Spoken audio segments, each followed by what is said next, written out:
দর্শক, এই মুহূর্তে আমি দাঁড়িয়ে আছি সোহাগবাড়ির এমন একটা পরিবেশ যা আমার পিছনে আপনারা দেখতে পাচ্ছেন, হলুদের রাজ্য হিসেবে দেখা যাচ্ছে। আর সূর্য এবং হলুদের এমন একটা সমন্বয় ঘটেছে, আমরা যদি ক্যামেরাটা একটু ডাউন করে এই সূর্যের দিকে তাকাই তাহলে দেখবে সূর্য আর হলুদের একটা মানে অসাধারণ একটা মিশ্রণ।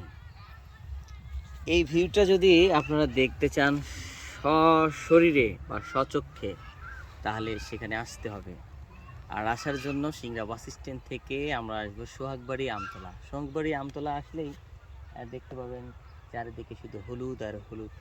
এইদিকে হলুদ, এইদিকে হলুদ, হ্যাঁ, ওই দূরছে হলুদ, ফিরছে হলুদ, চারদিকে শুধু হলুদ। এই হলুদের মানে এই সরষা খেতে ছবি তোলার জন্য কিন্তু অনেকেই দূর দূরান্তে চলে যায়।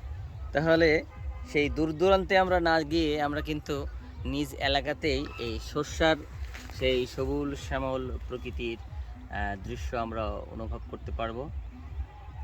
মানে কথায় আছে না, বাড়ির কাছে আর শ্রীনগর, সেটা পড়শি বসত করে। হ্যাঁ, তো যাই হোক, পড়শি ওইটা আলাদা হিসাব।